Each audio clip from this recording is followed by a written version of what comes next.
time spent trying to make something work instead of trying to implement. There's no time to implement, not no time, there are no resources to implement new programs, no foreign language in the elementary school, or health in the elementary school, or other types of programs that we're just trying to, we don't have enough to make ends meet for the stuff that we have to do. The direct impact kind of is the cycle you talked about. It immediately is the students with their everyday. The adults and the professional faculty and staff work so hard to provide K to 12 students with the best experience possible. That level of energy of what we talk about, why we're in this profession, is to do the best that we can and provide children with every opportunity to be as successful as possible. And currently, under status quo, we're not. Under status, we're not. There's no other way around it. We're working very hard. We're not doing it. And for myself, it's coming to work every day and charging those professionals to move forward, and the adults do a phenomenal job, and the kids respond the best they can.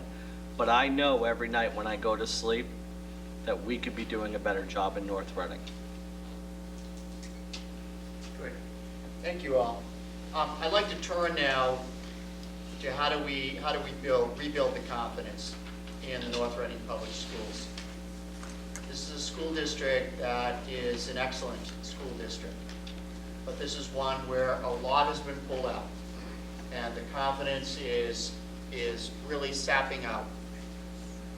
It's sapping out of all of the educators that you see here, and I know that it's being taken away from students, and it's being taken away from the community. We have proposed in this recommended budget $870,000 worth of restoration of confidence in the North Reading Public Schools. And there's a list, and I'd like to go down that list and very briefly ask why have the principals talk about why and how it is important to restore the confidence by building a strong foundation, starting to build back. And that begins by putting back some positions that are desperately needed in reading and literacy, in special education, inclusion, fundamental positions, the arts, music, chorus, band, art, technology, physical education. But I'd like to start with the elementary principals, because I know that high on that list, if we're beginning to restore confidence, is to build that foundation in literacy and also, Christine, in inclusion. So I wonder if I could ask the three elementary principals to comment about why are we focusing, why is our priority on building, right at the start, building that confidence back in the area of reading and literacy. In the elementary schools, so much from when students enter in pre-kindergarten now in our schools, you talk about developmental learning, what's age appropriate, what's grade level appropriate, and how students move through pre-kindergarten through 5th grade. As they get older, you can start to define programs a little bit more. As you see in the middle school and the high schools, you have programs built to meet specific student needs. In the elementary school, in the self-contained classrooms and the way the programs are designed, we accept kids when they're 5, pre-K 3 to 5, and we take them as far as we possibly can. Currently in a school of 550 students, I have one reading specialist who's responsible to service remediation reading, which is regular education reading support to students who may need a little bit of help or support. And I have 2 special educators to support over 550 kids with with the population with identified needs. Our MCAS scores dictate where our needs improvement, which students are proficient. We work tirelessly to ensure that students are skills are remediated so they can be as successful as possible. But as I just closed out, I know that we should be doing more. I know when this all started, we talked a lot about working smarter, not working harder. How do we do what we need to do better with the resources that we have available? And I spent a lot of time going to meet with colleagues in other districts and other schools and hearing about ways. We talk about general staffing levels, we're just not there. We can't meet the developmental needs of students from pre-kindergarten to 5th grade with the current level of staffing we have. And I would just say that, I know my reading specialist services over 72, 73 students in kindergarten through grade 5. If there's a specialized reading program that's needed, like Wilson or Lips or Orton Gillingham, that requires that they meet 5 times a week, we're meeting 2 or 3 times a week. And that's really not, an effective program. And that's keeping children from going as an outside placement for a special program. The additional staffing, the most important thing, and I know they will probably speak about it, is identifying students early. Kindergarten, grade 1, providing early intervention for children who, if you get them while they're young, you'll be able to get them over that hump, give them the phonetic skills that they need, or any type of remediation that they need. Once they get to be in 4th grade, you'll find that those 4th graders had reading problems in 1st grade. And I don't know how effective, I don't know exactly what the research says by the time you're giving remedial reading assistance to 4th and 5th graders, and how effective that's going to be when they were missing phonics instruction or whatever in the early grades. So, with additional reading teachers, and we really need a second full-time reading teacher, but we compromised with the boss and asked for a half-time one. So we would allow reading teachers to spend more time with classroom teachers, teaching them specialized reading instruction, mentoring them, providing professional development from them, as well as being able to lessen the current reading teachers' load so that she could be more concentrated and spend more time with the children who may just need her for a short period or a shorter period. When I sit with my special ed staff and my reading teacher and try to figure out how we're going to provide services to all the kids in our schools who need services, the question always comes up, why do we have so many kids in the upper grades who should have been taken care of in the lower grades? And I think the answer is that we don't provide enough. We don't have the personnel to provide the services to the primary grades. What we need is that early intervention model where we can really identify that group of kids in the primary grades and focus on teaching them the skills they need to learn so that when they get to 3rd and 4th grade, they're not suddenly falling apart on us.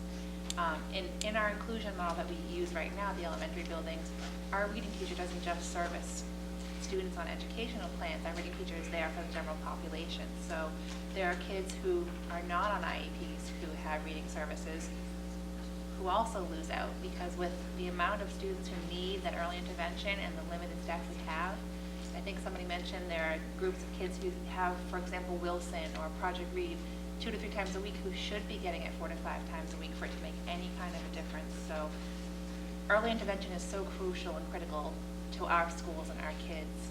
And if we can provide that to kids in grades K and 1, that'll be better money spent than trying to remediate kids when they get to 3rd and 4th grade. Our additional 0.5 reading teacher in each building will provide not only that instruction, but will provide time for one of those 1.5 teachers to then provide the training that's needed for our staff, particularly the new staff. I know that at my school, they're investigating best practices with Pam Bowden and across the district and talking about how to diagnose reading difficulties and how to identify that group of students who are at risk, and we can't do that without that key person to train the staff on how to use the diagnostic tools and then what to use with kids who need that service.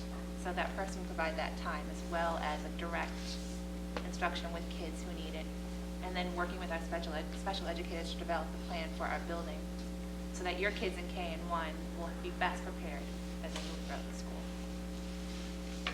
I'm going to jump in on this because this is one that I'm very passionate about, and I'm an advocate of a full 1.0 for every building. This is the foundational piece. This is from everything grows in the student's ability to read, whether it be math, science, social studies, the arts. if we don't get it right in the beginning, it's a problem that bubbles up and is going to follow us all the way through to high school.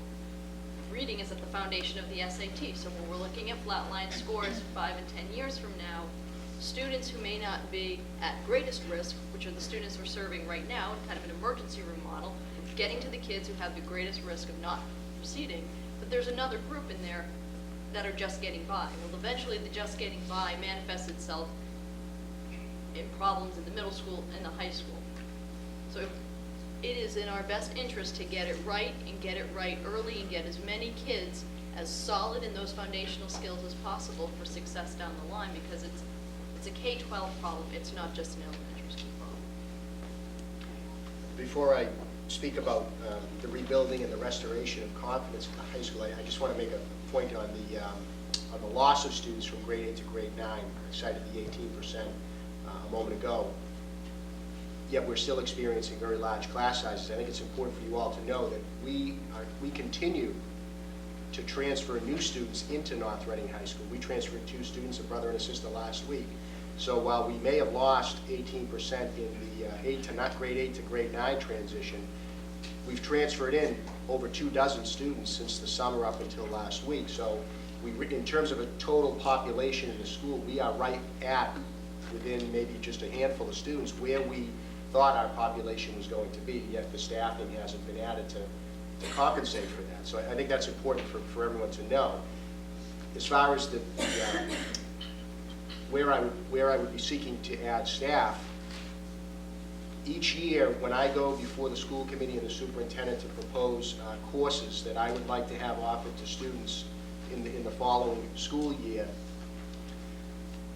I've gone before them and seek their endorsement on courses that are not frills, they're not luxuries. They're courses like Advanced Placement United States History. They're courses like Probability and Statistics, SAT preparation courses in verbal and mathematics, physical science, principles of engineering. Courses that I think you would see offered in the curriculum in just about every neighboring high school. So we've done a lot in the way of being able to bring about courses that I believe as the principal will broaden the students' educational experience and better prepare them for the next chapter, which, for the majority of our students is to go on to further education at the college level. So for me, I would put staff in the 4 core subjects, English, math, science, and social studies, but with that, be able to continue to offer elective courses to students at the high school, and also to reduce class sizes in some of those core, the grade 10 English, the American Lit, grade 11. Without the additional staff, it's very likely, in fact, it's almost a foregone conclusion, that not only would I not be able to offer to students next year, the 2008-2009 school year, the courses I went before the superintendent and the school committee about 6 weeks ago, asking them if I could put these into the curriculum, in which they agreed, which I was happy about, but it would be a shame now to have to pull back on that. It would be a shame to not be able to offer some of the courses that we introduced just a couple of years ago. German, for example, was a foreign language I was trying to introduce 3 years ago. It ran for 1 year, we had to cut it because of a staffing limitation. And I think in this day and age, to be a high school that's still offering only 2 languages, Spanish and French being on the chopping block right now is a travesty.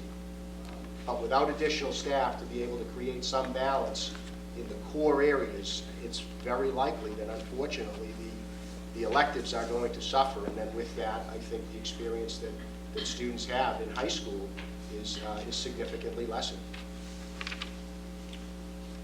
I'm hoping that we do not think that general arts is just a place to put kids who have finished up their core courses, because I live in a town that at times seems to think that around town meeting time, because it's the first things that are cut. And isn't it ironic that the very courses that are lifelong, like art, music is forever, just all of these things are the first thing. I haven't used my trigonometry in the grocery store in a long time. And yet, the very, very place that we cut, the very thing that makes middle school rich and comprehensive and awesome, and I can't wait to get to school, is the general arts. They're not coming in there just because, well, we've got some that love